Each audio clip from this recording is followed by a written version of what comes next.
Here is an update on my probiotic video that hit 400,000 views, and it's like 8 to 10 years old, so it's time we do some updates. I'm Dr. Olivia Joseph. I am co-founder of the Wellness Connection, where I practice functional medicine and have for 20 years. I'm also the co-founder of Dr. Olivia Naturals. It's a natural supplement company, which is designed to help people like you. So let's get in and talk about probiotics. So a lot has changed in the last 8 years in the world of probiotics. One of the biggest changes I've seen is Akkermansia probiotic actually be able to be produced. It's a very important probiotic, not just for gut health, for hormone health, for blood sugar, weight control, belly fat, insulin resistance, just to name a few. It's very, very, very hard to make. I only know of one company that makes it in the US, and the one that I use is made in Belgium and imported. Akkermansia is a great probiotic, but there's a lot of great probiotics out there, and they all do different things. So when you have healthy probiotic balance, it improves things like immune health.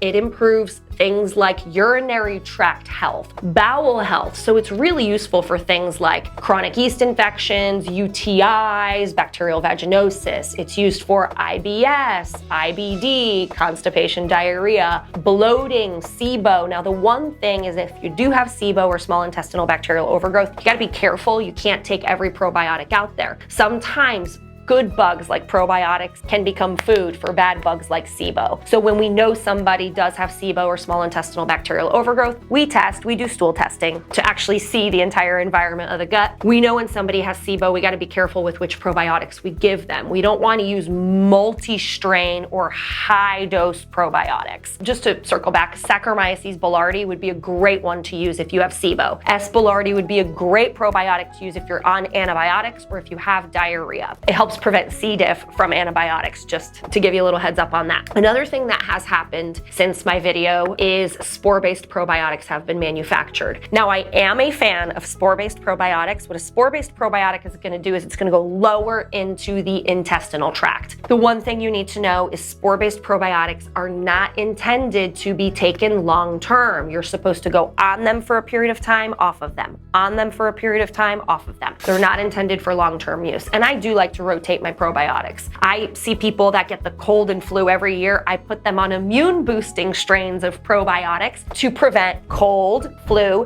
and respiratory infections. And the amazing thing about probiotics is how studied they are. What I see a lot of people do is make mistakes in their head about what probiotics are. So let's talk about prebiotics for a second. Prebiotics are not probiotics. And some people are gonna argue with me here. They're not the same thing. What prebiotics are their food for the probiotics.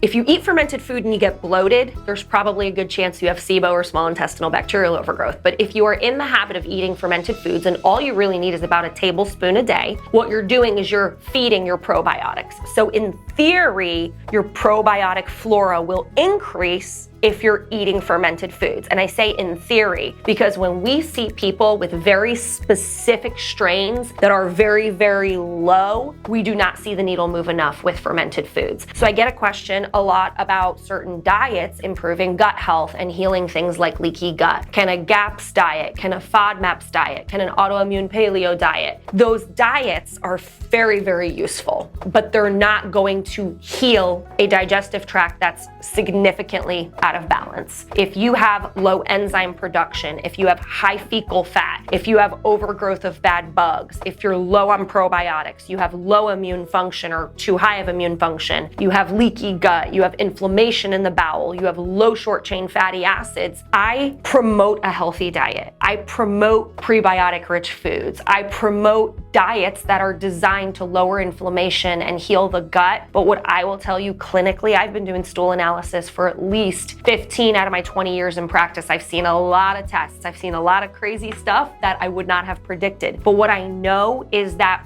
all of those things have to be working together because your digestive system is so big and so long. The intestines are roughly 18 feet long, about 15 feet of small intestine, about 3 feet of large intestine, including colon. And then you have your upper GI system, which is your mouth, your saliva, your teeth, your esophagus, your stomach. Your gallbladder is a major part of that. Your pancreas is a major part of that. So there's a lot of things that have to be working together. And if you don't have a gallbladder, your pancreas can pick up the slack and produce more pancreatic elastase and digestive digestive enzymes. If you don't have a gallbladder, we want to check things like fecal fat to make sure that you don't have malabsorption or maldigestion. So just because certain parts don't work right doesn't mean the entire digestive system is messed up. But the more information we have about that digestive health, the better we're going to be able to help you, and that's including improving your probiotics. I'm a huge fan of probiotics. I hope from this video you learned when you need to be careful, what prebiotics really are, and I want to give honorable mention to something called short-chain fatty acids. I do not think people know enough about how important short-chain fatty acids are to gut health. So we talk about probiotic-rich foods, we talk about fermented foods, which are rich in prebiotics, but what we have to understand is short-chain fatty acids are extremely important to gut health. So that's going to be things like green bananas or green banana flour. That's going to be things like raw potato starch or cooked and cooled potatoes, and even cooked and cooled rice. Now, you don't have to eat the rice or the potatoes cold, but once they're cooked and cooled, they become a resistant starch. Or you could simply buy green banana flour or raw potato starch, mix a teaspoon in water every day and drink it. What this does is it boosts short-chain fatty acid production, particularly in something called butyrate. What the heck is butyrate? Butyrate is a short-chain fatty acid that allows your gut to heal itself. So I'm not only checking for leaky gut and working to try to get to the root cause of leaky gut and working to heal that leaky gut. That gut is not going to stay healed in somebody unless you deal with